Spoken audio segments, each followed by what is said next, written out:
Hello everyone, it's Inception here, and today I'd like to share with you guys a build that I've made in this league with Bestiary in the game Path of Exile. First of all, I'd like to share with you my equipments.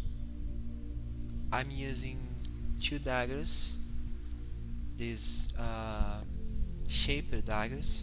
The important thing here is the gain 25% of physical damage and extra lightning damage. Of course, it's good if we have spell damage and critical strike chance, global critical strike chance, so it also applies to spells. And this one, 32 of physical damage as extra lightning damage, and also 45 increased critical strike chance for spell, and the 30 global critical strike chance on the top. So these daggers are very cheap. It cost me 1 chaos each one. In the future, I would like to improve it to daggers that have two properties of that. 25, for example, 25% of physical damage against lightning damage, and 25% of physical damage and extra cold damage. But this kind of daggers it's gonna cost me 1 exalted, 1.5 exalted. That's why I don't have it yet. So I'm also using a normal one with life and some resistance. I don't have the enchantment yet for Glacial Cascade. The build is based on mine plus Glacial Cascade. So I'm using presence in order to be able to use the frostbite. It reduces in 100% the mana preservation of frostbite, and frostbite is a curse that decreases enemy resistance, cold resistance, in 44%. So it's like 44 more damage, cold damage on the enemy. I'm using a Carcass Jag. It's a Steel 5 Lincoln. It gives me area damage and increased area effect. This is very nice for me. I'm also using this ring because I wanna run the hatred. It gives me 37 of physical damage as extra cold damage. As you know, Glacial Cascade is a spell that's based on physical damage. So that damage, 37 physical damage as extra cold damage, it comes before the conversion of the damage, because Glacial Cascade converts 60% of the damage, 60% of the physical damage as cold damage. And also these things here, the Long Winter, it also converts 20% of the physical damage as cold damage. So the skill converts 60%. You can use 2 of these jewels. Each of the jewels converts 20%, so it converts 100% in total of the physical damage as cold damage. But hatred, it comes first. I'm using Calm's Roots because I want the unwearing stance. It prevents me to get stunned. It's very important. And I'm using a glove with spell damage, some resistances, and life. A belt, a normal belt with life, some resistance, and the flasks. The flasks are very important. We are using a stunt recovery flask for images. It does not recover too much life. It only recovers 979 life instant. Why am I not worried about it? Because if you are a Sabouteur, you have this skill here. It's called Pyromaniac. You are immune to ignite, immune to shock, and 1% life regenerated per second for each of your mines detonated recently, up to 20%. So when you are fighting a boss, you are like this. You have the spell thought and and you are throwing the mines, and the mines are being detonated. So you have 20% of life regeneration when you are fighting the boss. My other flasks pure damage. The Exile Promise.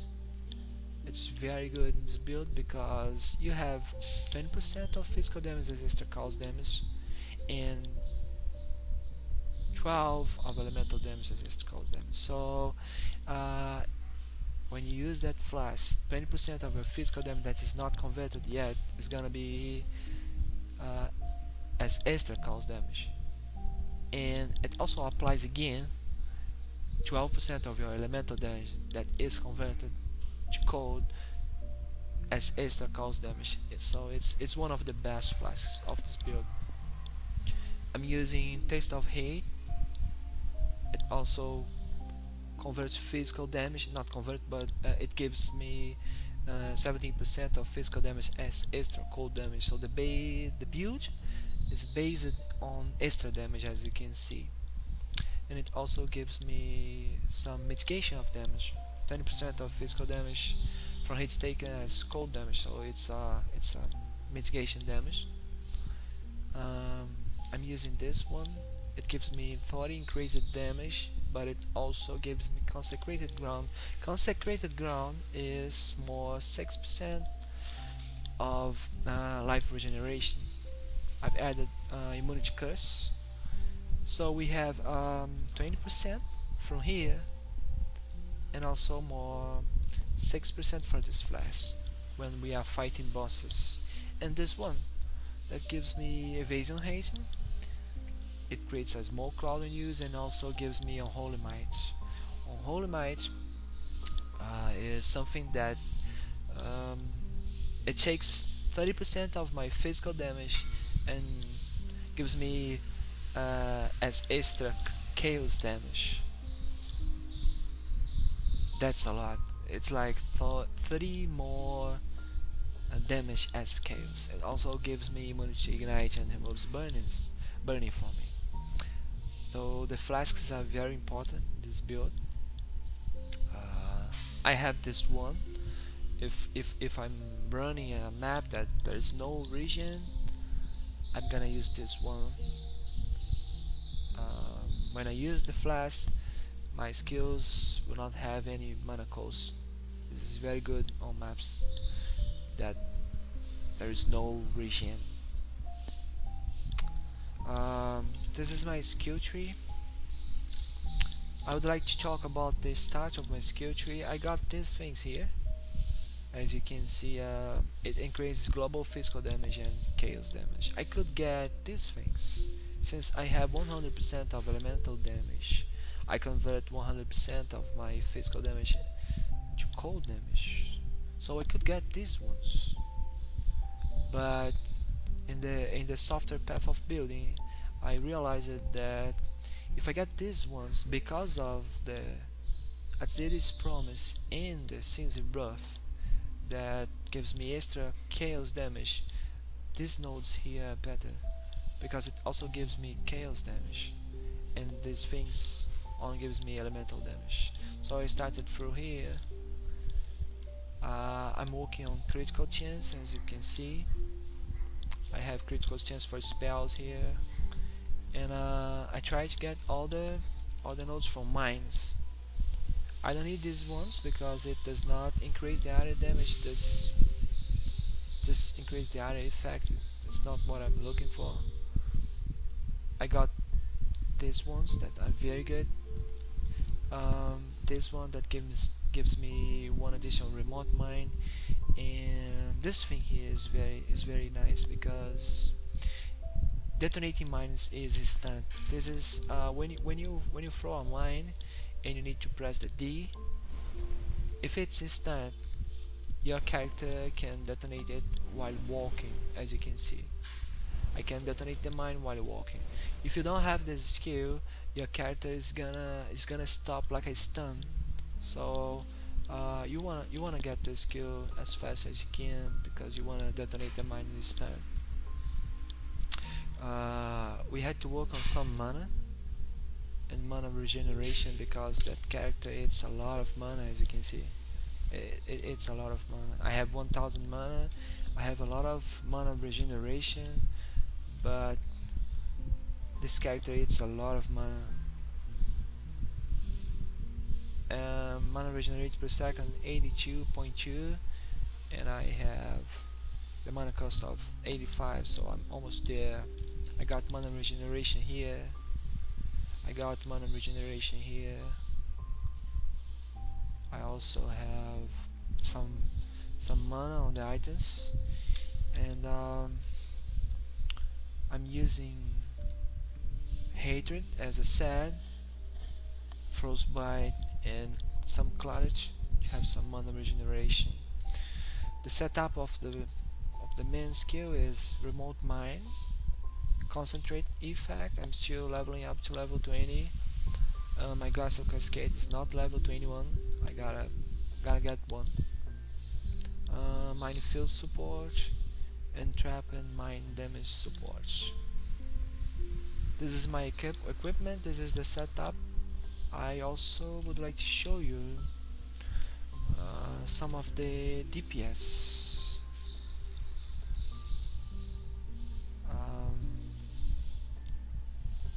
If you check here, this is my build on the path of building. This is my skill tree. I got some life here too. I also need some increased out of effect in order to have a huge area and able to kill mobs that are not even on my screen. This is my average hit. It's different than DPS. For example, if you have a Blade Fury, a very nice DPS for Blade Fury is something around 50k. With 50k, you are able to do Shaper with Blade Fury. I have 54k with Glacial Cascade and mine, and if I turn on the flasks, because the flasks are not turned on, you have a configuration here where you can turn on the power charge. This is another thing very nice from this build. This skill here gives you 15% chance to gain a power charge when your mine is detonated, targeting on it. So you have a power charge mechanism for free.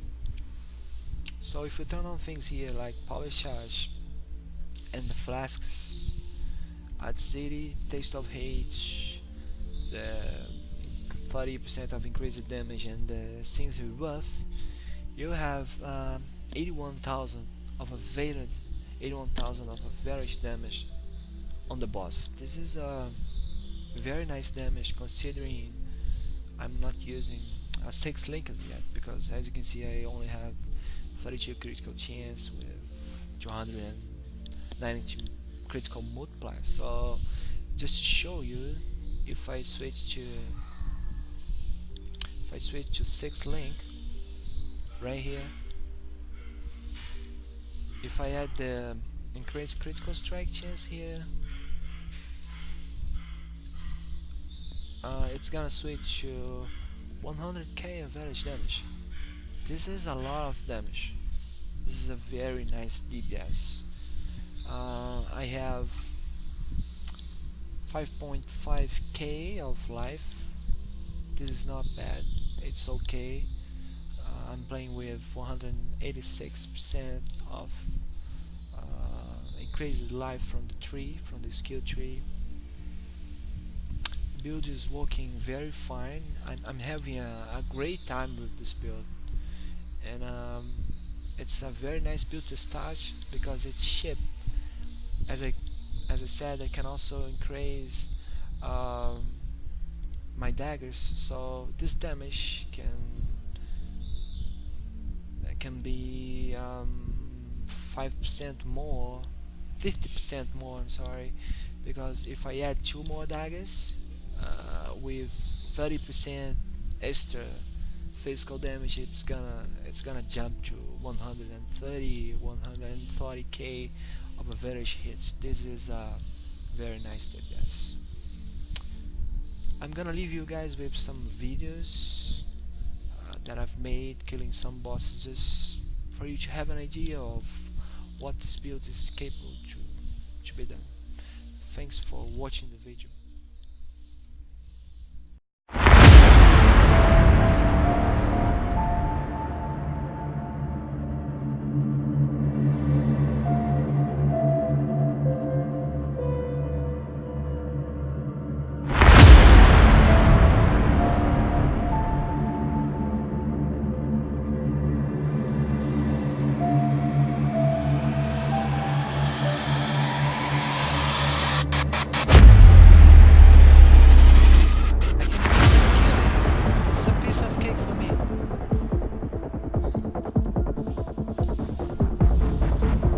It's so easy for this build. Take a look.